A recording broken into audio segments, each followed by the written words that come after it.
बिहार विधानसभा चुनाव 2025 के रुझान सामने आने लगे हैं। इस मुद्दे पर चर्चा करने के लिए हमारे साथ मौजूद हैं मैनेजिंग एडिटर राजश्री राय जी। राजश्री राय जी, जिस तरीके के रुझान सामने आ रहे हैं, बीजेपी सबसे बड़ी पार्टी उभर के सामने आ रही है। 101 सीटों में 54 पे आगे दिख रही है, 55 पे आगे दिख रही है। आरजेडी 143 पे लड़ने के बाद भी 54 सीटें पाती दिख रही है। ये नतीजे क्या बता रहे हैं, रुझान क्या बता रहे हैं? जी बिल्कुल प्रसून जी, ये जो जाहिर सी बात है कि इलेक्शन के पहले, जो चुनाव के पहले जो माहौल सा बना था और ऐसा लग रहा था कि बहुत कुछ बदलने वाला है, कम से कम सोशल मीडिया पर। लेकिन परिणाम जो आया वो और जो अभी रुझान आने लगे, परिणाम तो नहीं कहा जाएगा, उन रुझानों के हिसाब से लग रहा है कि तस्वीर बहुत ज़्यादा बदलने वाली नहीं है, बिहार की कहानी बदलने वाली नहीं है। लेकिन एक बात बड़ी दिलचस्प है कि अगर हम लोग बात करें इलेक्शन कमीशन की साइट की, तो यहाँ पर कांटे की टक्कर दिख रही है। हालांकि जो तमाम चैनल के जो रिपोर्ट्स आ रहे हैं, परिणाम आ रहे हैं, हमारे पास भी जो परिणाम आ रहे हैं, ग्राउंड से जो रिपोर्टिंग हो रही है, उसके हिसाब से अगर एनडीए और अगर महागठबंधन के बीच की बात करें तो लंबा अंतर है। और एक तरह से एनडीए 100 के आंकड़े को पार कर चुका है, महागठबंधन अभी 100 तक नहीं पहुंच पाई है। लेकिन अगर हम इलेक्शन कमीशन की बात करें और उसमें भी विशेष रूप से अगर हम बीजेपी और आरजेडी की बात करें, क्योंकि ये जो दो मुख्य वो थे, उन पर नज़र थी। इसके पहले कि हम और आगे बढ़े, आपने ये जो आप ब्रेकिंग न्यूज़ दिखा रहे हैं, कटिहार में वीआईपी पार्टी के उम्मीदवार आगे हैं और बरारी से जेडीयू के विजय सिंह जी आगे हैं, और इसके साथ साथ मनीष कश्यप, बड़ा एक इंटरेस्टिंग सा है, जनसुराज के उम्मीदवार थे चनपटिया से, और मनीष कश्यप जो बड़ा विवादित भी रहे और एक उम्मीद भी, जिसको आप मैं तो उनको जेनजी उम्मीदवार कहूँगी, और हमारे तमाम जो गेस्ट हैं इससे भी सहमत होंगे, वो आगे हैं जनसुराज से। ये बड़ा आश्चर्य की बात है। और हम लोग बात कर रहे थे, कुछ और ब्रेकिंग है, कोड़ा से कांग्रेस के उम्मीदवार आगे हैं। और जो बात अभी प्रसून जी हो रही थी कि अगर हम इलेक्शन कमीशन की साइट पे जाएं, आमतौर पर इलेक्शन कमीशन बड़ा खामोश सा रहता है और धीरे धीरे आगे बढ़ता है। लेकिन इस वक्त इंटरेस्टिंग ये है कि बीजेपी और आरजेडी के बीच इलेक्शन कमीशन की साइट के हिसाब से बहुत ज़बरदस्त टक्कर है, और दोनों ही 5-2 के आंकड़े पे हैं।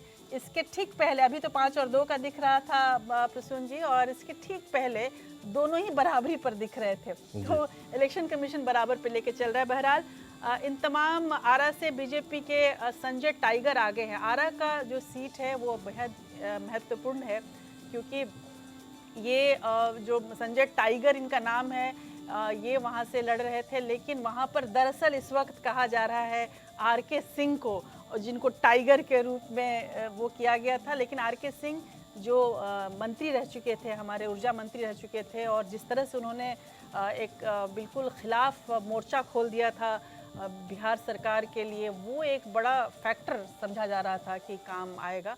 और ये तमाम जो हमने बढ़त और ये आगे पीछे का जो खेल देखा है, इसको समझने के लिए प्रसून जी हमारे साथ बेहद इंटरेस्टिंग पैनल है इस वक्त। और हमारे साथ स्टूडियो में भीम सिंह जी मौजूद हैं, बिहार से हैं और प्रोफेसर हैं दिल्ली यूनिवर्सिटी के। और मुझे लग रहा है कि भीम सिंह जी, आप तब से चुनाव देख रहे हैं जब इमरजेंसी के पहले ही से कहा जाए, मतलब आप आदि पुरुष हो चुके हैं चुनाव के मद्देनजर देखा जाए तो। और वो तमाम जो खेल हमने बिहार के लिहाज से देखा है, और जो पड़ाव देखे हैं, बिहार लालू के पहले का बिहार, लालू के बाद का बिहार, भीम सिंह जी उन सब चीज़ों के गवाह रहे हैं। एक और महत्वपूर्ण, इस वक्त जो स्टूडियो के गेस्ट हैं मैं उनके बारे में बता रही हूँ, उसके बाद फिर तमाम जो हमारे मेहमान देश भर से जुड़े हैं उनके बारे में भी ले चलूँगी।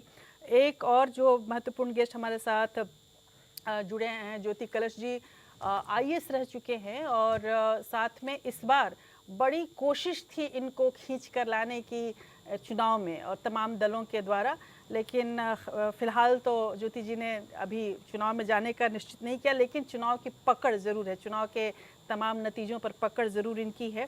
और ये समझने की भी कोशिश करेंगे कि आखिर एक बिहारी होने के बावजूद वो क्यों नहीं चुनाव में उतरे, बिहार की तस्वीर बदलने में वो क्यों नहीं सहयोगी बने एक नेता के रूप में।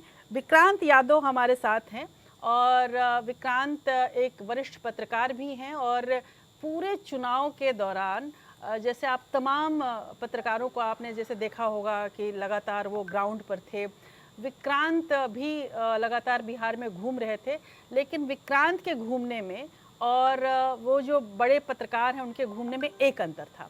विक्रांत गांव-गांव घूम रहे थे और उन गांव गलियों की रिपोर्ट ला रहे थे जहां पर वाकई बदलाव की ज़रूरत है। और इस रिज़ल्ट के ठीक कुछ दिन पहले ही जब विक्रांत बिहार से लौटे और हम लोग की बातचीत हो रही थी, तो उसमें कई सारे ऐसे कहानियाँ और कई सारे ऐसी सच्चाइयाँ विक्रांत बयान कर रहे थे जिन्हें सुनकर एक पत्रकार के रूप में मेरी भी आंखें खुली रह गई। और इसके साथ साथ हमारे साथ जुड़ेंगे बीजेपी के नेता और प्रवक्ता समाजवादी पार्टी से भी और तमाम प्रवक्ता जो बीजेपी और कांग्रेस के भी हैं, वो सभी लोग हमारे साथ जुड़ रहे हैं। लेकिन सबसे पहले हम आगे बढ़ें इसके पहले एक बार टैली की बात कर लेती हूँ। एनडीए जो है वो इस वक्त 103 सीटों से आगे चल रही है, 100 का आंकड़ा पूरा कर चुकी है। महागठबंधन अभी जो रिपोर्ट आ रही है उसके हिसाब से 75 सीटों पर है और इसके अलावा अदर्स जो हैं वो है 7 सीटों पर। जन सुराज जिससे बड़ी उम्मीदें थी वो 3 से 4 सीटों पर, पहले 3 सीटों पर आगे थी, अभी 4 सीटों पर आगे चल रही है।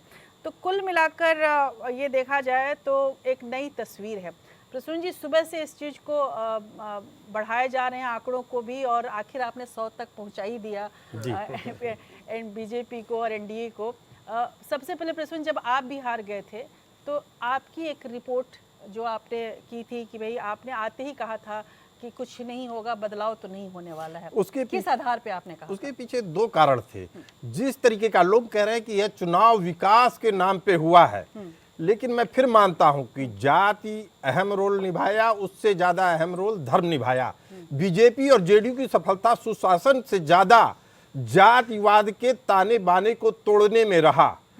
जेडीयू और बीजेपी ने हिंदू जो जातियों में बटा हुआ था उस जाति गठबंधन को तोड़ा है और उन्हें एक हिंदू छत्र के नीचे लाने का काम किया, जिसकी सफलता चुनाव में दिख रही है। औरतों को इसमें सबसे सक्रिय भूमिका निभाया औरतों ने, जो बढ़ चढ़कर इस चुनाव में हिस्सा ली, जिनके ऊपर ये कहा जाता था कि बिहार की औरतों का इंटरेस्ट चुनाव में कम होता है, उन्होंने दिखा दिया कि लोकतंत्र की असली पिलर, असली लोकतंत्र की खंभा वही है। ज्योति कलश जी, औरतों की भूमिका को आप किस तरीके से आंकते हैं? क्या जो बीजेपी या जेडीयू की तरफ से उनके अकाउंट में कुछ पैसे डाले गए उसका असर था या कुछ और कारण थे? जी प्रसून जी, सबसे पहले अपने दर्शकों को मैं प्रणाम, नमस्कार। ये बहुत ही इम्पॉर्टेंट फैक्टर है जो आपने मुद्दा उठाया, जो औरतों ने पार्टिसिपेट किया है, 72.8% पार्टिसिपेशन फेज़ 2 में, वो बहुत बड़ा फैक्टर है। मेरे हिसाब से जेडीयू की जो स्ट्रैटेजी रही है विमेन खाते में 10,000 रुपया डालना, वो एक बड़ा सैल्यूटेरियस जिसको कहते हैं, बहुत ही उसका अच्छा असर दिखा है विमेन वोटर्स के ऊपर।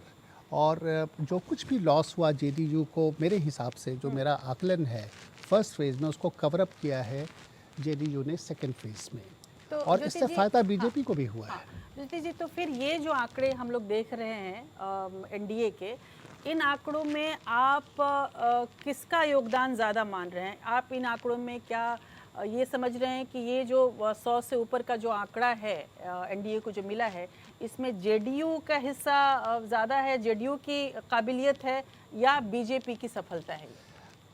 मेरी आकलन कुछ और कहती है। मुझे ये लग रहा था और अभी भी मैं कॉन्फिडेंट हूँ कि जो स्ट्राइक रेट है बीजेपी की वो करीबन 70% है। जो विनेबल सीट्स हैं बीजेपी की, मुझे लग रहा है कि 100 सीटों में 70 सीट आनी चाहिए बीजेपी। जेडीयू पर हमारा रिजर्वेशन है, मुझे नहीं लग रहा था कि बहुत ज़्यादा अच्छा कर पाएगी। और फेज़ 1 का अगर परिणाम बाद में अगर एनालिसिस किया जाए रिज़ल्ट निकलने के बाद, परिणाम आने के बाद, तो मुझे लगता है कि जो 42 सीट्स पिछले बार मिली हुई थी जेडीयू को, हाँ इस बार मुझे लग रहा था 35 के आसपास आना चाहिए, कुछ गिरेगी। हाँ हाँ लेकिन जो फैक्टर जो अभी बातचीत हो रही थी कि जो खाते में पैसे गए हैं, हाँ वो एक इम्प्रूवमेंट फैक्टर है जेडीयू के लिए। वो इसके फिगर को ऊपर ले गई है और इसी से जेडीयू ने कवर अप किया है जो कुछ भी लॉस हुआ उनका फेज़ 1 में, हाँ फेज़ 2 पार्ट में जेडीयू ने उसको कवर किया कवर है। तो ये बहुत बड़ा फैक्टर है जेडीयू के पक्ष भीम में। सिंह जी, बहुत लिहाज से ये वाला जो चुनाव है वो अलग है। जैसा कि मैंने आपके इंट्रोडक्शन में ही कहा कि आप तो भाई कई सारे चुनाव आप देख चुके हैं, क्या अंतर आप पा रहे हैं? आप समझिए कि बीच में खड़े हैं और जैसा मैंने बोला कि दो पड़ाव है। हालांकि ये चुनाव भी लालू के बिना नहीं हुआ। एक जो पुराना जुमला था कि जब तक रहेगा समोसे में आलू तब तक रहेगा लालू, इस बार उम्मीद थी कि लालू की चर्चा नहीं होगी चुनाव में। लेकिन मैं आपको बताऊं, एक आंकड़ा है उसके हिसाब से जितने भी बीजेपी के नेता थे उन सभी ने लालू यादव का नाम ज़रूर लिया अपने अपने भाषणों में, यानी कि लालू से इतर चुनाव नहीं हुआ। क्या फिर भी क्या अंतर है इस चुनाव में और अभी के पहले वाले बिहार चुनाव? बहुत बढ़िया सवाल आपने हमसे किया है, क्योंकि मैं बिहार से ही हूँ और बिहार में मैं आरा से हूँ। जी। आरा में भी एक गांव से हूँ और दिल्ली में मैं 52 साल से हूँ और 28 साल दिल्ली विश्वविद्यालय में प्रिंसिपल रहा। 28 साल बहुत बड़ा समय। मैं बिहार के तमाम जितने जिले हैं, जितने ब्लॉक्स हैं, जी। जहाँ से बच्चे दिल्ली पढ़ने आए पिछले तमाम सालों में, मैं सबसे जुड़ा हूँ।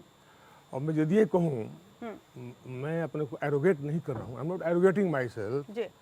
कि मैं कहूँ कि मैं सबसे जुड़ा हूँ। जो बिहार के बच्चे यहाँ IAS IPS जो सबसे, तो उस अनुभव पर और फिर लालू जी, रामविलास जी गुजर गए, नीतीश जी, हम सब कंटेम्प्रेरी रहे हैं पटना यूनिवर्सिटी में।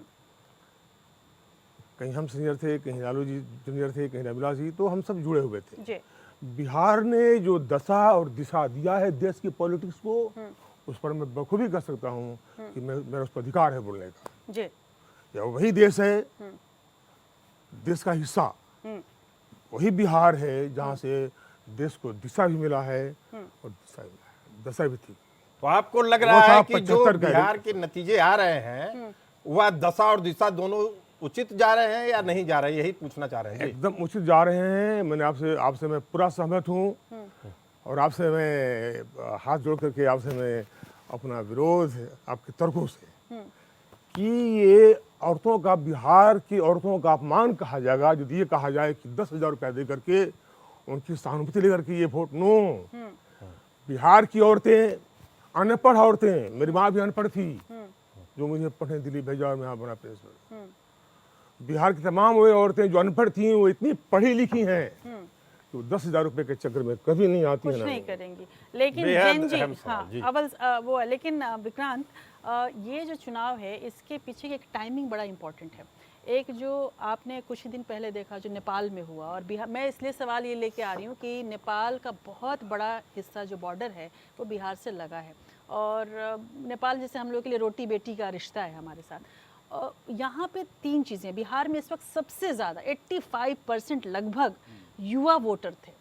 नेपाल की घटना ने एक ये बताया कि युवा जो है वो जेनजी, चाहे वो किसी भी तरीके से चीज़ें बदल या बना या बिगाड़ दोनों सकते हैं। बिहार में ये एक स्थिति बन रही थी कि वो चाहते युवा वोटर्स तो बिहार की स्थिति को अलग कर सकते थे। क्या आपको लगता है कि इस बार के चुनाव में महिलाएं तो एक फैक्टर हैं, लेकिन युवा वोटर्स जो हैं वो मुख्य फैक्टर हैं? ये सवाल इसलिए भी अहम है कि आप चिराग पासवान युवा नेता के रूप में थे, तेजस्वी यादव युवा नेता के रूप में थे, सम्राट चौधरी मजबूरी के युवा नेता थे लेकिन बीजेपी की तरफ से थे, जेडीयू में कोई युवा नेता वैसा नहीं था।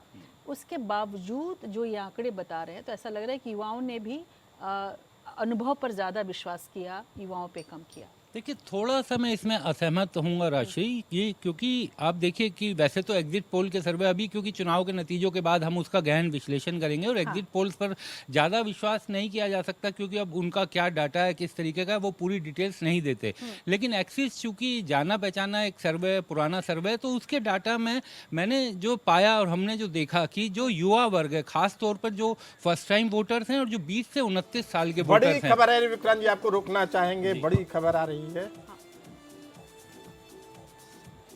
202 सीटों पर रुझान आया है और रुझानों में एनडीए आगे चल रही है और 154 सीटों पर लगभग एनडीए गठबंधन आगे है और 86 सीटों पर महागठबंधन है। 3 पर जन सुराज है, प्रशांत किशोर की पार्टी, और 5 पर अन्य हैं। ये एक बड़ी खबर की जो एक बार जो ये फासला है, बड़ी खबर इसलिए भी है कि ये जो फासला है आप बहुत बढ़ा हुआ देख रहे हैं। छातापुर से नीरज बबलू आगे हैं, उसके साथ साथ दानापुर सीट से रामकृपाल यादव पिछड़ गए हैं। बहुत ये एक तरह से रामकृपाल यादव को एक बड़ा नेता माना जाता है और उनका पिछड़ना एक बड़ा झटका है आरजेडी के लिए। और एनडीए, लेकिन कुल मिलाकर जो महागठबंधन और एनडीए के बीच का फासला है वो जिस तरह से बढ़ रहा है वो अपने आप में एक आश्चर्यजनक स्थिति तो नहीं कही जाएगी, लेकिन ये ज़रूर है कि उम्मीद से ज़्यादा है। 32 जो पिछला इलेक्शन था 2020 का, उसमें एनडीए को 155 सीटें, अब वो आगे है, 33 सीटों का लाभ मिल रहा है उसको, और महागठबंधन को जो 83 पर इस वक्त वो 31 सीटों का नुकसान झेल रही है। प्रशांत किशोर के लिए तो क्या कहा जाए, प्रशांत किशोर के लिए जो आए वही लाभ है और प्रशांत किशोर की जो पार्टी है वो 3 सीटों पर आगे चल रही है अभी तक। और मैं अब इलेक्शन कमीशन का भी ज़रूर देख लीजिए, क्योंकि चुनाव आयोग अगर इस पूरे चुनाव के दौरान जो सबसे ज़्यादा चर्चा में रहा है वो चुनाव आयोग ही है, और दरअसल चुनाव आयोग वर्सेस ऑल पार्टी ये चुनाव कहा जा सकता है।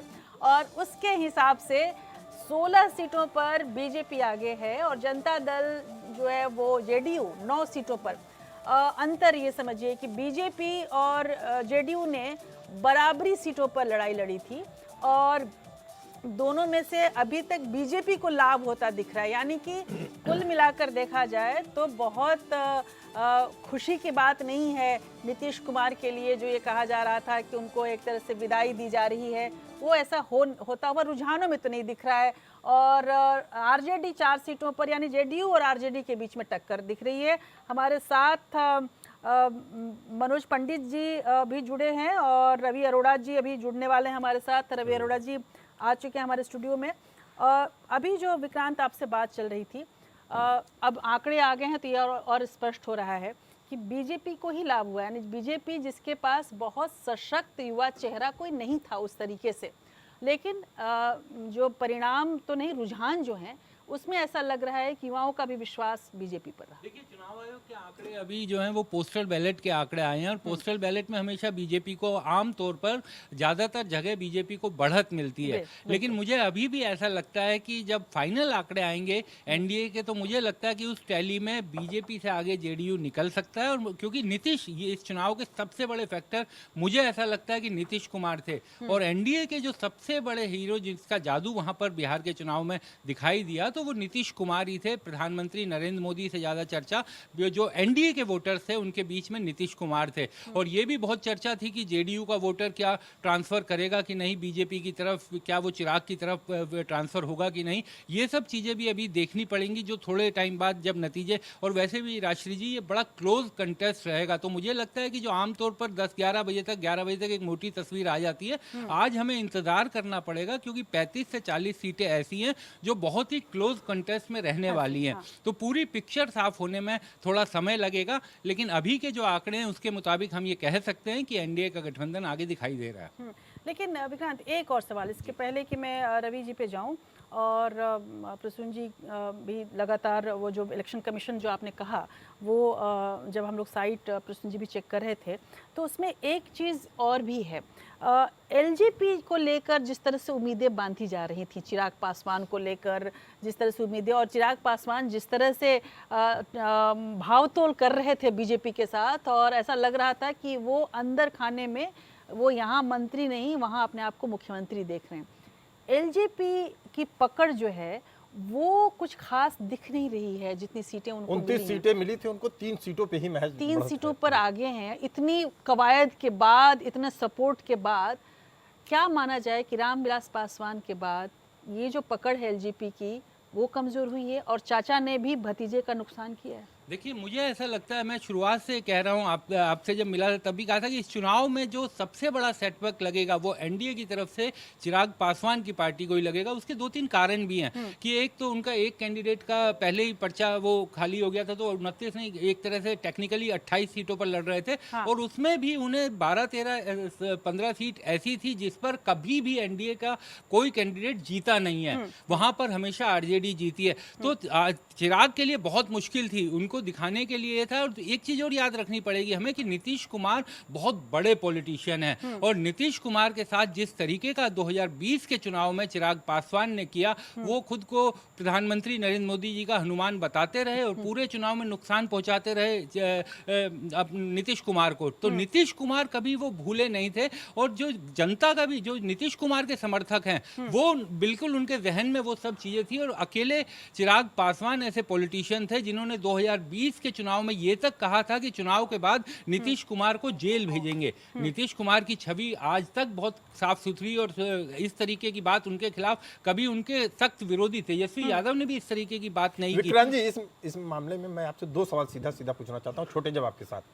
आपको क्या लग रहा है बिहार विधानसभा चुनाव में किसके सर पे ताज लगेगा और उसके कारण क्या है? छोटे उत्तर में जी। देखिए, बहुत छोटा ही उत्तर दूंगा कि मुझे लगता है कि आरजेडी सबसे बड़ी पार्टी बनकर सामने आएगी, और मुझे ऐसा लगता है कि जेडीयू और बीजेपी के बीच जो 2 नंबर की पार्टी की लड़ाई है उसमें मुझे जेडीयू थोड़ा आगे लगता है। मैं ज्योति से थोड़ा डिफर करता हूं, मुझे जेडीयू थोड़ा उसमें आगे निकलती हुई दिखाई दे रही है। लेकिन सरकार किसकी बनेगी इसके लिए हमें अभी इंतजार करना पड़ेगा, क्योंकि ये एक क्लोज कॉन्टेस्ट है, और कम से कम 35-40 सीटें हैं जिसका मार्जिन बहुत कम रहेगा, वो 5000 कम रहेगा। विक्रांत जी, आपकी बातों को आगे बढ़ाते हुए मैं बताना चाहता हूं कि भास्कर.com पे जो नतीजे आ रहे हैं, 243 में से 215 सीटों के नतीजे रुझान दिखा रहे हैं, जिसमें से बीजेपी को 66 सीटों पे बढ़त मिलती हुई दिख रही है, जेडीयू को 65 सीटों पे बढ़त मिलती हुई दिख रही है, रामविलास पासवान वाली पार्टी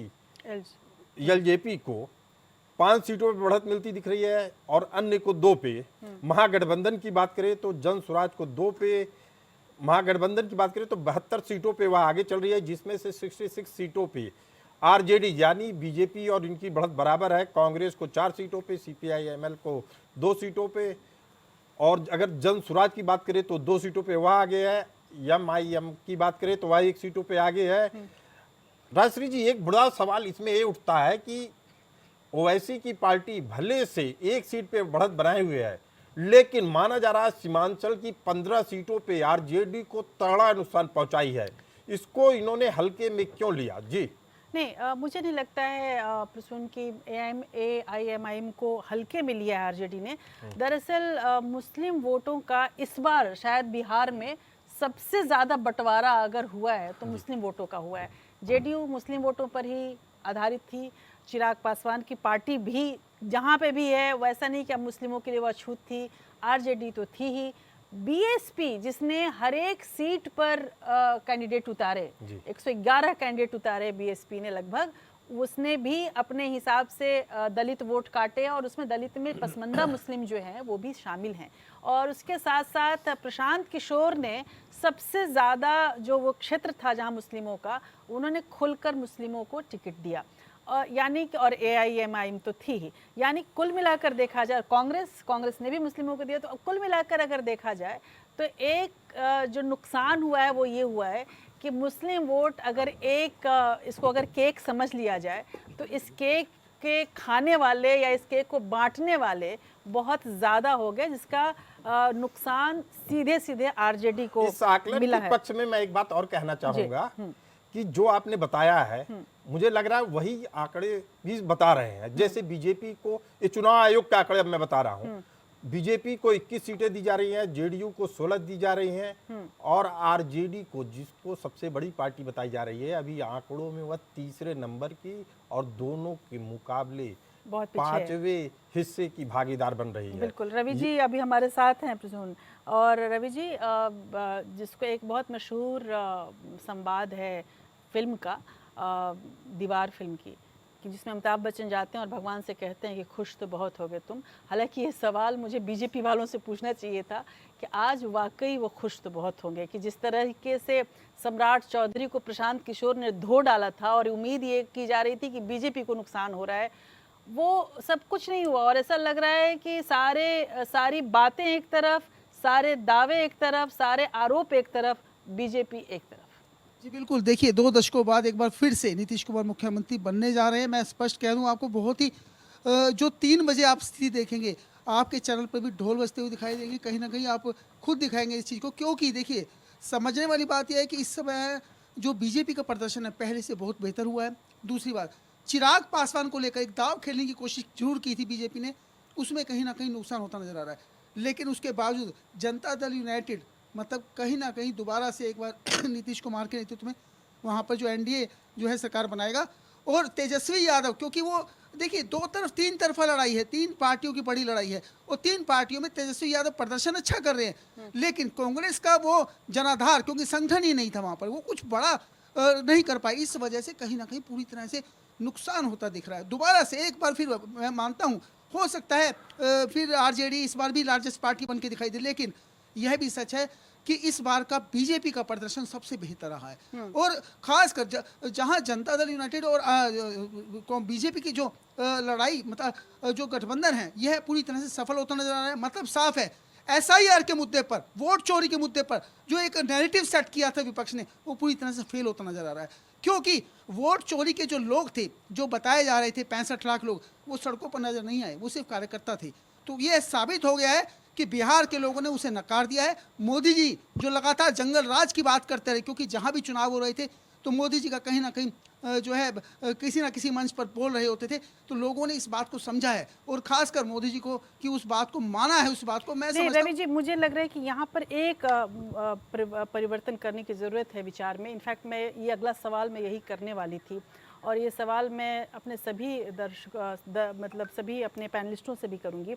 आपने जो ये मोदी जी की बात कही है, जब हम लोग ग्राउंड पर उतरे और ख़ुद सभी जगह घूम रहे थे और लोगों से बातचीत कर रहे थे, एक अंतर हमें देखने को मिला है रवि जी। वो अंतर मैं आपको बताना चाहूँगी और उसके बाद आप अपने विचार रखिएगा। प्रसून, आपको याद होगा कि जब हम लोग बिहार के लोगों से बातचीत कर रहे थे तो 2 तरीके के हमारे सवाल थे। आमतौर पर बिहार में जब बात होती थी तो पिछले चुनाव की बात करूं, उसके पहले के चुनाव की बात करूं, तो लोग चुन तो बिहार का नेता रहे थे, लेकिन नज़र वो सेंटर पर, केंद्र पर रखे थे, और वो उनको ये लगता था कि मेरा ये वोट मोदी को जा रहा है, मोदी यहाँ पर ठीक करेगा। इस बार रवि जी, आश्चर्य की बात है कि इस बार मोदी को लेकर वो विश्वास नहीं था। आपको जब हम लोग बात कर रहे थे तो वहाँ पर लोग ये कह रहे थे बार बार कि यहाँ योगी जैसा कोई मुख्यमंत्री होना चाहिए जो कि बिहार को दुरुस्त करेगा। यहाँ पे बड़ा ज़रूरी है कि योगी टाइप का कोई स्ट्रांग मुख्यमंत्री। और योगी के जो लगातार जो उनकी रैलियाँ हुई हैं, एक के बाद एक, वो रैलियाँ भी इसी बात का प्रचार कर रही थी। इसके पहले कि मैं इस पर और विस्तार से हम लोग चर्चा करें, कुछ और आंकड़े आ गए हैं। डिप्टी सीएम सम्राट चौधरी पीछे चल रहे हैं, आरजेडी के अरुण कुमार जी आगे चल रहे हैं। सम्राट चौधरी को नुकसान लग रहा है कि प्रशांत किशोर ने कर दिया है। महुआ सीट से तेज प्रताप पीछे चल रहे हैं, कोई लाभ नहीं हुआ परिवार से बिछड़ने का। मोकामा से अनंत सिंह आगे चल रहे हैं, असल हीरो तो अनंत सिंह ही हैं। आरजेडी के उम्मीदवार पीछे चल रहे हैं, और सिवान से बीजेपी आगे चल रही है, मंगल पांडे आगे चल रहे हैं। औरंगाबाद सीट से बीजेपी के त्रिविक्रम नारायण सिंह आगे चल रहे हैं, और उसके साथ साथ डिप्टी जैसा कि हमने बताया कि सीएम सम्राट चौधरी, डिप्टी सीएम जो सम्राट चौधरी थे, वो पीछे चल रहे हैं। कुल मिलाकर देखा जाए तो जो जैसे कि हम लोग चर्चा कर रहे थे ये अरोड़ा साहब कि इस बार मोदी नहीं थे आगे, ये शायद पहला इलेक्शन है जिसमें बिहार के लोगों ने मोदी को वोट नहीं किया, मोदी से नाराज थे देखा जाए तो। बिल्कुल आप सही कह रही है राशि जी। मैं यहाँ स्पष्ट कर दूं कि आज देश के अंदर एक बहुत बड़ी ऐसी आबादी है जो कहीं ना कहीं मोदी जी से नाराज है, लेकिन योगी के नाम पर मैं कई बार जम्मू कश्मीर भी गया या दूसरे राज्यों में चुनाव में देखा, वहाँ का हिंदू भी मतलब कहीं ना कहीं योगी को एक अपना नेता मानता है। और खासकर बिहार चुनावों के अंदर भी देखा गया जो विपक्षी पार्टियों के लोग थे वो भी योगी को मानते हैं कि एक अच्छा नेता है और ऐसे नेता ही हमें चाहिए। और खासकर एक बता दूं मैं, सिर्फ 38 जो सीमा लगती है यूपी और बिहार की 38 सीटें, उन 38 सीटों के अलावा भी मैं समझता हूँ बिहार में एक अच्छा इफेक्ट रहा इस बार योगी जी की जितनी भी जनसभाएं हुई, और एक भारी भीड़ ही नहीं देखी गई, उन्हें वोटों में कन्वर्ट होते हुए देखा जाएगा। जो रिजल्ट बता रहे हैं यह दिखा रहे हैं कि बीजेपी की जो जीत हो रही है, जिस प्रकार से वो लीडिंग पार्टी बनती हुई दिख रही है, तो मुझे लग रहा है कि इसके पीछे कहीं ना कहीं ये जनसभाएं जो, क्योंकि देखिए कोई योगी की जनसभाएं आपको लग रहा है। लेकिन बिल्कुल। ज्योति जी एक और सवाल है, आप तो एक आईएएस भी रह चुके हैं, विकास की राजनीति, विकास कितने पता नहीं कितने जिलों के विकास में आपने भूमिका निभाई है, और तो क्या ये माना जाए कि बिहार विकास की आज की तारीख में इन रुझानों के आधार पर बिहार ने वोट किया है विकास के लिए या बिहार ने वोट किया है जात के लिए? क्योंकि हम घूम फिर के उन्हीं बातों को रिपीट कर रहे हैं कि बिहार ने किस लिए वोट किया, विकास के लिए किया, जात के लिए किया, या फिर उन आंकड़ों के लिए किया जो कॉम्बिनेशन जिसको कहते हैं हम माई कॉम्बिनेशन या भूरा कॉम्बिनेशन, इन किन कॉम्बिनेशनों के लिए किया है, और इसके साथ साथ या वर्ग के लिए महिला पुरुष ये जो तमाम हम जेंडर कह रहे हैं, जेंडर बायस्ड इसने किया है। चौथा एक और हमारे पास एक और इसका एक तरह से पक्ष उभरता है कि जिस तरह से SIR, भ्रष्टाचार, ये सब मामले उठाए गए, क्या उन सबों पर बिहार के वोटर चुप रह गए? SIR का पूरा मामला सुप्रीम कोर्ट में चल रहा है, ऐसा बिल्कुल अनदेखी तो नहीं कर सकते इन सब चीज़ों की। क्या बिहार के वोटर जागरूक ही नहीं हुए इन सब चीज़ों पर? राशि, अगर आप बिहार की राजनीति देखें तो ये राजनीति कई प्रदेशों से डिफरेंट है, भिन्न है। यहाँ पर जो बिहार अलग हो जाता है दूसरे प्रदेशों से, सिर्फ कास्ट फैक्टर नहीं है, कास्ट तो बहुत इम्पॉर्टेंट फैक्टर है, लेकिन यहाँ जो माइनस पार्ट है वो पर्सनैलिटी। आप कितने भी अच्छे व्यक्ति हों, शायद वहाँ की जनता उस चीज़ को उतनी तवज्जो नहीं देती है, क्योंकि यहाँ पर क्या अदर फैक्टर्स बहुत इम्पॉर्टेंट हो जाते हैं। एक कास्ट फैक्टर आ जाता है, एक मनी फैक्टर आ जाता है, धर्म फैक्टर आ जाता है। ये तो यूपी में भी है, ये मध्य प्रदेश में भी है, ये साउथ इंडिया में भी है, ब्राह्मण वर्सेस नॉन ब्राह्मण। लेकिन यहाँ पर जो है ना, पर्सनालिटी के हिसाब से नहीं वोटिंग होती है। अगर एक कोई बहुत अच्छा आदमी है, उसकी क्रेडेंशियल्स बहुत अच्छी है, अगर कोई बड़ी पार्टी आ जाती है तो वो तो ब्रांडेड पार्टी है, उसको तो जो अपने कमिटेड वोटर्स हैं उसके वोट मिलेंगे ही। लेकिन पर्सनालिटी पर बहुत लोग नहीं जाते हैं, जो बिहार को अलग कर देता है। फ़र्ज़ कीजिए, इसके पहले आप और आगे बढ़े ज्योति जी, एक आंकड़ा में चुनाव आयोग के साइट पे जो आ रहा है, लेकिन चुनाव आयोग बहुत तेज़ी से आगे बढ़ रहा है, इनफैक्ट जो सारे चैनल्स हैं उनको पीछे ही छोड़ रहा है वो, और बीजेपी इस वक्त 28 सीटों पर आगे है, JDU 20। जैसा कि आपने विक्रांत बताया कि धीरे धीरे JDU आगे बढ़ जाएगी और बीजेपी पीछे अब हो रही है। RJD 18 सीटों पर आगे है, तो JDU और RJD के बीच में 2 सीटों का ही अंतर आ रहा है। तो ये एक तरह से टक्कर जो चल रही है दोनों के बीच में, और LJP वो बिल्कुल प्रदर्शन करने में निराशी दिख रही है और अभी तक वो 6 सीटों पर ही अटकी हुई है। कांग्रेस ने रुझान दिखाना शुरू किया है 3 सीटों के साथ, और इसके अलावा चुनाव आयोग के हिसाब से प्रशांत किशोर कहीं आगे नहीं है, लेकिन मीडिया में उनकी पकड़ ऐसी है कि तमाम चैनलों पर प्रशांत किशोर 5 जगह पर आगे दिखाए जा रहे हैं। हमने तो नहीं दिखाया है, लेकिन आमतौर पे दिखाया जा रहा है। बहरहाल प्रशांत किशोर, इसमें कोई शक नहीं कि प्रशांत किशोर ने पूरे इलेक्शन के दौरान माहौल बनाने का काम तो किया है ज्योति जी, प्रशांत किशोर ने। मैं आपको इस समय रुकना चाहूंगा। नीतीश कुशवाहा जी बीजेपी प्रवक्ता हैं, हमारे साथ जुड़े हुए हैं। नीतीश जी, जिस तरीके के रुझान आ रहे हैं, लग रहा है कि आपकी बम बम हो गई है। नहीं, बिल्कुल ये जनता की जीत है और जनता जनार्दन ने जिस प्रकार से आदरणीय प्रधानमंत्री नरेंद्र मोदी जी को अपना आशीर्वाद देने का काम किया था, उसका जीता जागता सबूत आज देखने को मिल रहा है। और रुझान है और भी क्लियर होगी। हमें लगता है कि ये बम्पर जीत होने जा रही है एनडीए की, भारतीय जनता पार्टी की। बस एक छोटा और सा जवाब दे ऐतिहासिक जीत होने जा रहा है। दीजिए, नीतीश कुमार जी ही मुख्यमंत्री आपकी तरफ से बनेंगे क्या कोई और चेहरा आ सकता है? बिल्कुल, हम लोग का तो नारा ही, हम लोग तो साथ में है, गठबंधन धर्म का पालन करने वाले लोग हैं। नीतीश जी हमारे नेता है और उनके नेतृत्व में हम लोग चुनाव लड़ने का काम किए हैं। तो निश्चित तौर पर नीतीश जी ही सीएम का चेहरा है, सीएम नीतीश जी ही बनेगा, उसमें कोई किंतु परंतु नहीं है। और एनडीए का शानदार जीत, आप सभी को शुभकामना, बधाई। जितने भी प्रदेश के लोग हैं सभी को मैं शुभकामना, बधाई देता हूँ। रुझाने और भी क्लियर होगी और भारतीय जनता पार्टी सबसे बड़ी पार्टी बनकर बिहार में उभरने जा रही है। संकेत आपको मिल चुका है। नीतीश जी, आपका नाम नीतीश जी के बड़े करीब ही है, आपका नाम नीतीश, वो नीतीश, अंतर बहुत नहीं लगता है। लेकिन बस मैं आपसे ये जरूर जानना चाहूंगी नीतीश जी की जिस तरह से सम्राट चौधरी को लेकर तमाम जो नेता थे बिहार के अंदर भी और बाहर भी सम्राट चौधरी को लेकर खुश नहीं थे। सम्राट जी के लिए अमित शाह जी ने कहा था कि उनको बड़ी भूमिका दी जाएगी इलेक्शन के बाद, और वो भी सेंटर में ज़्यादा बड़ी भूमिका दी जाएगी। तो क्या समझा जाए कि सम्राट चौधरी जो है वो बिहार के सम्राट अब नहीं रहेंगे, वो केंद्र में आकर हम सभी की सेवा करेंगे? देखिए, तो पार्टी तय करता है। निश्चित तौर पे हमारे बिहार के बड़े नेता हैं, बड़े वरिष्ठ नेता हैं, हम लोग उनका सम्मान करते हैं। और दूसरी बात है कि सब पार्टी तय करता है किन्हें क्या दायित्व देता है, किन्हें कहाँ भेजता है। भारतीय जनता पार्टी का एक एक कार्यकर्ता एक सिपाही की तरह काम करता है पार्टी के अंदर, निश्चित तौर पे।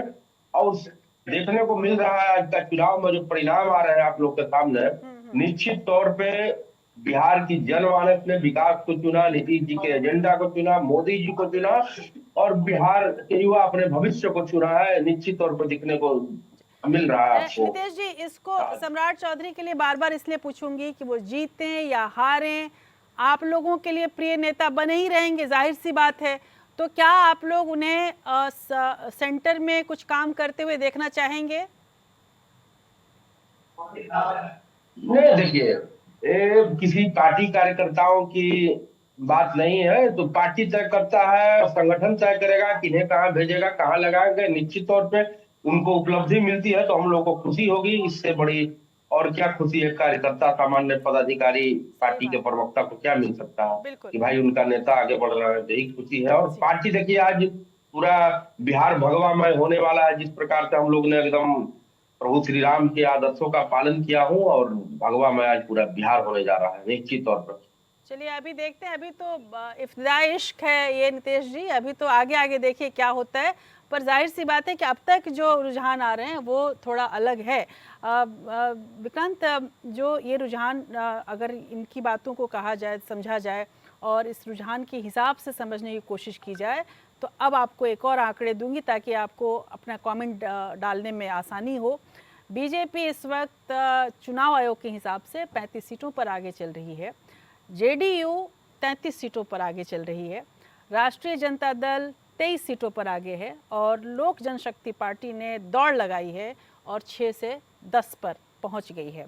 उधर कांग्रेस जो है वो भी 6 सीटों पर आगे है और हम जो है हिंदुस्तानी अवाम मोर्चा जो है सेकुलर, वो 2 सीटों पर आगे है। यानी कि जीतन राम मांझी की पकड़ उनकी वैसी ही बरकरार है। और लेकिन मुकेश सहनी, अगर वहीं पे मुकेश सहनी को देखा जाए, वीआईपी पार्टी को, वो उनका कुछ खास दिखा नहीं विक्रांत। और जैसा कि ज्योति जी बता रहे थे और भीम सिंह जी ने भी कहा कि जो बिहार की जनता है वो बड़ी समझदार है।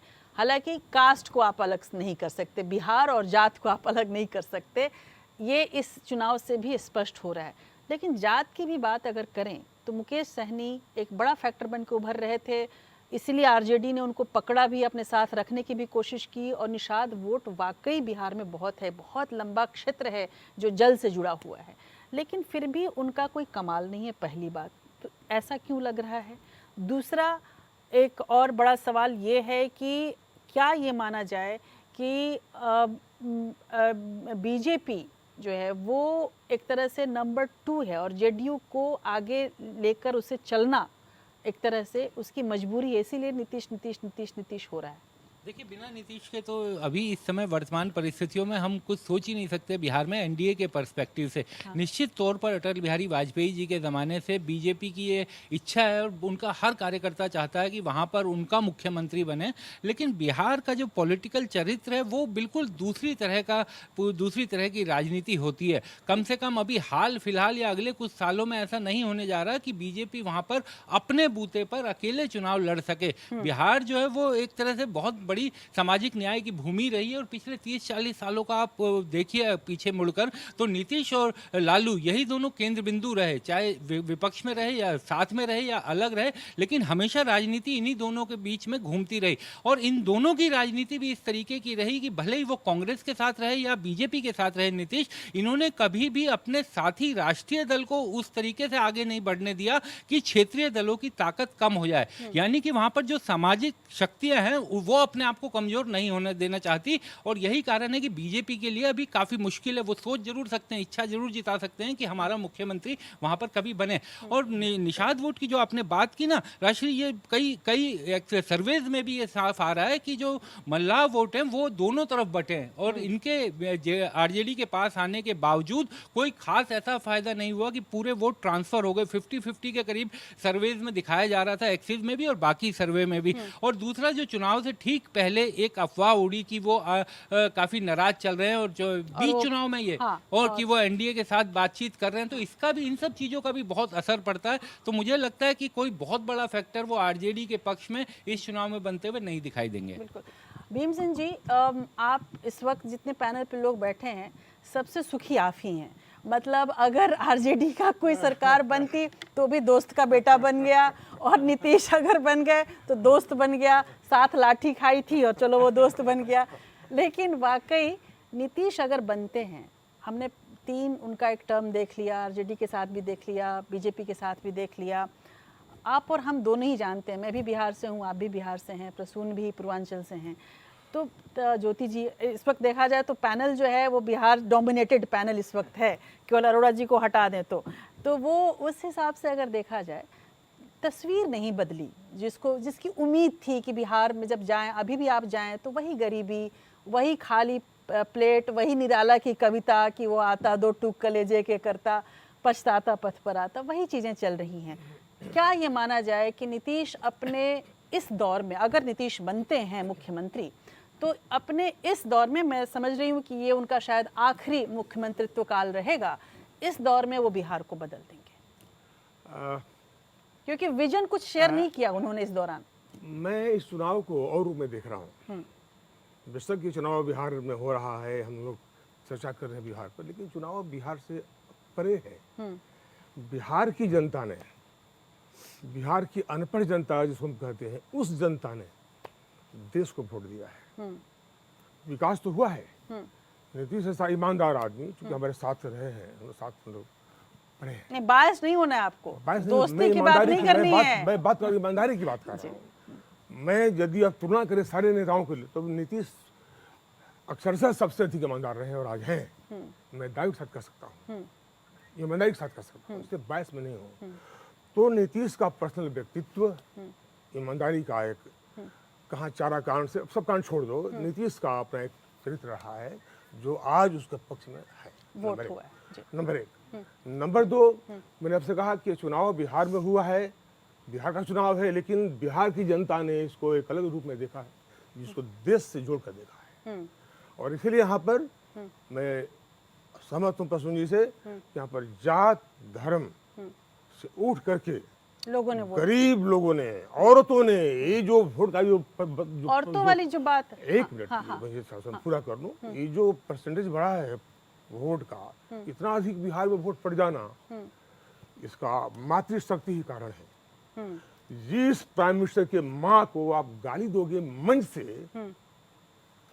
वो औरतें भूलती नहीं है, माया भूलती नहीं है। लेकिन प्रसून क्या, बहुत बड़ा फैक्टर ही है। बिल्कुल। मैं खत्म कर दूंगा। पूरा कीजिए। इसीलिए ये चुनाव बिहार का अलग हट करके एक बड़ी खबर आ रही है, रुझानों में एनडीए आगे हो गया है, काफी बढ़त बना ली है। लखीसराय, जमुई सहरसा में बीजेपी आगे है, दानापुर, औरंगाबाद और बक्सर सीटों पर बीजेपी आगे चल चुकी है। एक बड़ी खबर आ रही है और बीजेपी के लिए बड़ी खबर है कि डिप्टी सीएम सम्राट चौधरी दोबारा आगे हो गए हैं।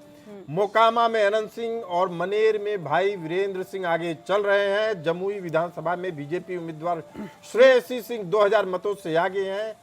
पश्चिमी चंपारण में विनय बिहारी बीजेपी से आगे चल रहे हैं और वीआईपी के रणकौशल सिंह पीछे हो गए हैं। जी, और सम्राट चौधरी के लिए आपने कहा वो आगे हुए, तो उधर विजय सिन्हा पीछे हो गए। बीजेपी को एक पल में खुशी, दूसरे पल में टेंशन मिल रही है।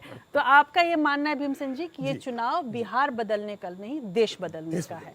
और हालांकि बिहार का इतिहास ही ये रहा है कि बिहार में जो कुछ भी हुआ है उससे देश बदल गया है। इमरजेंसी देखिए, बिल्कुल, प्रकाश ने नारा दिया। जी, मैं समझ रही थी कि आपको वो चीज याद आ रही होगी जब बिहार के छोड़ो कि जनता आती है। ये जनता आई है इस बार। अब देखना है कि इस बार सिंहासन वो किसको छुड़वाती है, क्योंकि जिसको छुड़वाना है वो तो सिंहासन पर थे ही नहीं, आरजेडी वाले तो थे ही नहीं, तो सिंहासन तो नहीं छोड़ने का, सिंहासन बचेगा इस बार नीतीश कुमार का। प्रसून, मैं एक चीज आपसे जानना चाह रही थी। आपने जो रिपोर्ट इस दौरान की थी, मैंने देखा था कि विशेष रूप से आपने केवल, प्रसून ने जब विक्रांत और राजू जी, मैं आपको बताऊं कि जब ये बिहार से रिपोर्ट करने गए तो हम लोगों ने इनको ये रिक्वेस्ट किया था कि आप सभी लोगों से बात कीजिए। इन्होंने एक नई धारा चुनी और इन्होंने केवल महिलाओं से बात की, और एक पुरुष होने के नाते इन्होंने आधी दुनिया से बात की, और आके इन्होंने ऐलान किया कि और किसी चीज़ पर वोट नहीं हो रहा है, केवल शराबबंदी पर हो रहा है, और महिलाएं बहुत खुश हैं कि शराब बंद कर दिया गया। इसका लाभ क्या सीधे जेडीयू के प्रति ये महिलाओं का रुझान था, या उनका ये मानना था कि बीजेपी और जेडीयू ने मिलकर हमारी दशा सुधारी है और नहीं, औरतों ने तो इसका क्रेडिट पूरी तौर पर नीतीश कुमार को दिया। उनको मालूम था कि अगर बीजेपी को क्रेडिट लेना होता तो बीजेपी अपने शासित सभी राज्यों में शराबबंदी लागू करती, लेकिन इसका क्रेडिट और केवल क्रेडिट नीतीश कुमार को दिया गया, महिलाओं ने दिया। उसके अलावा जिस तरीके से मोदी की माता जी को गाली दी गई, वह किसी भी माँ को अच्छा नहीं लगा, किसी बहन को अच्छा नहीं लगा, किसी भी परिवार की महिला को ये बात अच्छी नहीं लगी कि मोदी जी की माता जी को कहा जाए। मोदी जी के किसी भी डिसीजन पे आप सवाल खड़ा कर सकते हैं कि वह सही या गलत हो सकता है, लेकिन उनकी सरकार के प्रति निष्ठा, उनकी राष्ट्र के प्रति निष्ठा, उनकी पार्टी के प्रति निष्ठा, जो उनके साथ काम करते हैं उनको मालूम है कि उसमें कोई भी सवाल नहीं खड़ा हो सकता, कोई उंगली नहीं उठा सकता है। राष्ट्र के लिए उनका पूरा जीवन समर्पित है। ऐसे में आप उनके ऊपर उंगली न उठाकर आप उनकी माँ को अगर निशाना बनाएंगे तो यह मान के चलिए भारत की जनता माफ करने वाली नहीं है। संस्कार से भरी यह जनता सही और गलत का फैसला करती है। जो बार बार प्रोफेसर भीमसेन सिंह जी भी कह रहे हैं कि जिसको अनपढ़ जनता कहते हैं, असल में वह राजनीतिक रूप से सबसे जागरूक जनता है। जी, बिल्कुल। और इस वक्त के आंकड़ों की अगर बात करूं तो 155 सीटों पर एनडीए आगे चल रही है। 33 सीटों का लाभ मिला है अभी तक रुझानों में, और महागठबंधन जो है वह 83 सीटों पर आगे है, यानी कि 31 सीटों का नुकसान अगर पिछले असेंबली इलेक्शन से तुलना करें तो। और इसके साथ साथ अगर हम प्रशांत किशोर की बात करें तो प्रशांत किशोर की पार्टी ज़्यादातर एक तरह से वोट कटवा पार्टी के रूप में ही उभर रही है। ये बस 2 सीटों पर आगे चल रही है, लेकिन जो जीरो पर है, जो स्क्रैच पे है, उसको 2 या 4 जो भी मिल रहा है प्रशांत किशोर के लिए, इसमें कोई शक नहीं कि वो गेन ही है, और 5 अदर्स हैं। लेकिन रवि जी, एक आपसे ज़रूर जानना चाहूँगी कि जैसा कि हम सभी लोग बात कर रहे हैं, और एक चीज़ तो स्पष्ट हो रही है कि बिहार में लोकल मुद्दे, कुछ जगह पे तो लोकल मुद्दे ही हावी रहे, जाहिर सी बात है। लोकल मुद्दों में भी बड़ा जिसको कहा जाए कि प्रचंड रूप से जो लोकल था, जैसे शराबबंदी, जो सीधे सीधे परिवार को इफ़ेक्ट करता है, वो हावी रहा है, जिसकी वजह से महिलाओं को हम बाहर निकलते हुए देख रहे हैं। इसके साथ साथ जो 10,000 रुपये दिए गए, जो ये 10,000 रुपये को आप इस तरह से मान लें कि उनका उत्थान होगा, परिवार सुखी होगा, ये महिलाओं के अंदर, परिवार के अंदर उम्मीद जगी। उसी दौरान जो SIR या फिर वोट चोरी, ये सब जो बड़े मसले हैं जो कि पूरे देश के डेमोक्रेटिक व्यवस्था के लिए ख़तरनाक है, ये चीज़ समझाने में राहुल गांधी और का जो ये एक बहुत बड़े लेवल पे हाईटेक वाला जो उनका प्रेस कॉन्फ्रेंस था, वो सब कुछ वो जनता जो कि रोज़ दो रोटी के चक्कर में पड़ी हुई है उनको बांध नहीं सकी। आपको लगता है कि ये शायद कांग्रेस खासकर वो कर रही थी, जैसे भोजपुरी बोलने वालों को अंग्रेजी समझाने की कोशिश कर रही थी, इस चक्कर में कोई असर नहीं हुआ? जी, पहली बात मैं एक बार सुन रहा था कि अनपढ़ जनता, बिहार की जनता की मैं आपको बता दूं कि देश की राजनीति अगर पैदा होती है तो बिहार से पैदा होती है। और आप समझिए सबसे ज़्यादा आईपीएस देने वाली स्टेट है और मीडिया जगत के अंदर परचम फैलाने वाली, और हर क्षेत्र के अंदर बिहार का आदमी परचम फैला रहा है। लेकिन कहीं ना कहीं बिहार को लेकर जब हम बात करते हैं तो जो मुद्दे थे उनको यह बात बताने की कोशिश की कि वोट चोरी हो रहा है, एसआईआर को एक, जबकि चुनाव आयोग ने 1 महीने का टाइम दिया था, मतलब एक ऐसा नैरेटिव सेट किया गया कि उनको कहीं ना कहीं बिहार की जनता को एक माहौल दिया गया कि एसआईआर में आपको वोट चोरी हो। लेकिन सच्चाई ये थी कि वो जनता जानती थी, उन्होंने इसे नकार दिया। और पूरी तरह से जो स्थानीय मुद्दों की जब हम बात करते हैं, शराबबंदी, तो शराबबंदी को लेकर महिलाओं में उत्साह दिखा, जिस प्रकार से अभी प्रसून जी भी बता रहे थे। दूसरी बात, जो 10,000 की रकम उनके अकाउंट में गई वो बहुत इफेक्ट किया और वहाँ पर महिलाओं ने बढ़ चढ़कर हिस्सा लिया, क्योंकि वो जानते हैं जब तक केंद्र सरकार के साथ, क्योंकि डबल इंजन की सरकार होगी तभी उन्हें ये पैसा मिलेगा। जिस प्रकार से तेजस्वी यादव ने 30,000 की बात की थी, लेकिन लोग, उनको पता है कि अकेले अपने दम पर तेजस्वी यादव 30,000 नहीं दे पाएंगे, और अगर 10,000 देंगे, क्योंकि केंद्र से जो पैकेज गया लगातार, और खासकर 2024 के जो लोकसभा चुनाव हुए उसके बाद जो केंद्र की स्थिति है उसे कहीं ना कहीं बिहार पर आश्रित है। तो ऐसे में कहीं ना कहीं बिहार अगर दोबारा से नीतीश कुमार बनते हैं तो उनको यह पैसा मिलना तय है। जहां तक बात हो रही है वोट प्रतिशत की, आपको बता दूं छठ के समय था, सभी गांव में थे और इस बार लोगों ने बढ़ चढ़ कर हिस्सा लिया। अक्सर ऐसा होता है जब वोट प्रतिशत बढ़ता है तो एंटी इनकम्बेंसी दिखती है, लेकिन सच्चाई है और हमेशा रूलिंग पार्टी के खिलाफ जाता है। लेकिन पहली बार ऐसा हुआ कि लोगों ने बढ़ चढ़ के हिस्सा लिया, लेकिन रूलिंग पार्टी के पक्ष में जिस प्रकार के नतीजे दिख रहे हैं, जिस प्रकार के रुझान आ रहे हैं, तो मुझे लगता है कि लोग समझदार हैं बिहार का आदमी, और वो जानता है राजनीति कहाँ जा रही है। वो प्रशांत किशोर का जो रोल रहा इस पूरे चुनावों के अंदर, कुछ प्रदर्शन ज्यादा अच्छा नहीं रहा, लेकिन माहौल बनाया, माहौल जरूर बनाया उन्होंने। लेकिन माहौल तो वो बीजेपी के खिलाफ बना रहे थे। बिल्कुल, लेकिन मुझे लगता है कहीं ना कहीं इसका फायदा बीजेपी को मिलता नजर आ रहा है, जो रुझान बता रहे हैं। मुझे और खासकर असदुद्दीन ओवैसी बेशक कुछ ना कर पाए, सीटें ना निकाल पाए इस बार, लेकिन वोट काटने, तो वोट का वो इस बार विक्रांत, इसको ये कहा जाए कि आरजेडी को जो नुकसान हो रहा है वो नुकसान वोट कटवा पार्टियों से ज़्यादा हो रहा है, चाहे वो एलजेपी वो, चाहे वो एआईएमआईएम हो, या फिर प्रशांत किशोर की पार्टी हो, या फिर बसपा है, आप है, इन सभी ने जो वोट खाया है वो वोट खाया है आरजेडी का। एक तो ये सवाल उठता है। दूसरा सवाल उठता है कि क्या जो बिहार की जागरूक, जो बिहार जो है वो विरोधाभासों का प्रदेश है, एक तरफ बहुत ज़्यादा ताकतवर लोग, पढ़े लिखे लोग, बहुत हद तक सामंतवादी लोग, और दूसरी तरफ एकदम एक गरीब स्क्रैच पे खड़े हुए लोग, हाशिए के लोग। लेकिन बीच में जो एक, जैसे जो सबसे बड़ा है पलायन का मुद्दा है, बिहार में नौकरी नहीं है, नौकरी नहीं है, हर किसी के ज़बान पर था नौकरी नहीं है, नौकरी अभी तक नहीं थी, इसका मतलब आगे भी होगी कि नहीं होगी कोई गारंटी नहीं है। नीतीश ने भी इस बात की तो गारंटी दी नहीं है। लेकिन ये सब मुद्दे एक तरफ रह गए। ऐसा कैसे हो सकता है कि सारे मुद्दे पीछे, जीतेगी तो बीजेपी ही? ये सवाल वैसे नीतीश जी से पूछना ज़्यादा ज़रूरी है कि सब कुछ पीछे, आप आगे कैसे हो जाते हैं, पर क्यों ऐसा रहा, एक पत्रकार के नज़रिए से देखा जाए? देखिए, मुझे लगता है कि अभी भी, क्योंकि आरजेडी के साथ कुछ और कारण भी रहे कि आरजेडी के अपने जो सहयोगी हैं उन पर भी, अब आप देखिए कि बीजेपी और जेडीयू इन दोनों को सरकार बनाने के लिए केवल फर्स्ट क्लास नतीजे लाने हैं, यानी कि ये अपने 101 में से 60 भी जीतेंगे तो सरकार बना लेंगे।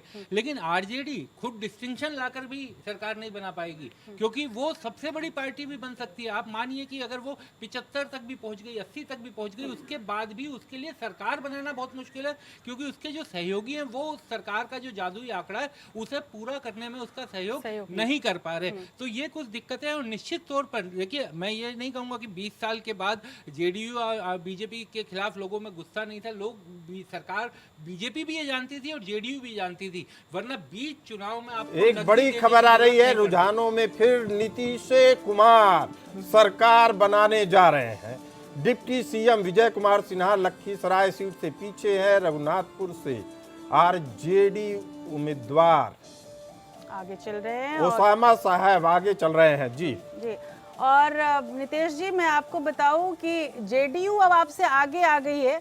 हालांकि दोस्त की जीत है, आप भी खुशी होंगे। मैथिली ठाकुर आगे चल रही हैं। बहरहाल लोगों को बहुत पसंद आता है संगीत, और हर वक्त एक नई खबर, नई अब डेवलपमेंट्स हो रहे हैं। इसके पहले कि ये मैं एक ब्रेक पे हम लोग जाएं और थोड़ा सा विराम दें और नए मेहमानों को भी इंट्रोड्यूस करें, इसके पहले मैं आपको बता दूं कि कुल मिलाकर पीसीआर, अगर आप एक बार आंकड़ों को हमें पढ़ने दें, जेडीयू 55 सीटों पर आगे चल रही है, बीजेपी 49 सीटों पर आगे चल रही है। रुझानों में नीतीश सरकार बनने की उम्मीद बढ़ रही है। एक बार फिर नीतीश सरकार, ये प्रशांत किशोर ने ये नारा दिया था प्रसून, और प्रशांत किशोर भले ही नीतीश से अलग हो गए हैं, लेकिन नारे तो वही रह जाते हैं। बातें जैसे कही जाती हैं कि बातें कही जाती नहीं हैं। तो जेडीयू 55 पर आगे है, 49 पर बीजेपी आगे है, आरजेडी 28 सीटों पर रुझानों में आगे चल रही है। लोक जनशक्ति पार्टी चिराग पासवान 14 सीटों पर आगे चले, अच्छा माना जाएगा कि 29 पे लड़े, 50% सीटों पर आगे चल रहे हैं, गेन किया उन्होंने। और नेशनल कांग्रेस पार्टी यानी कि कांग्रेस 9 सीटों पर, जैसा कि हर बार की तस्वीर ऐसी रहती है, बदलती ही नहीं है। जैसे कांग्रेस के लिए साल दर साल यही हाल हो रहा है। हम जो है वो 3 पार्टी पर आगे है।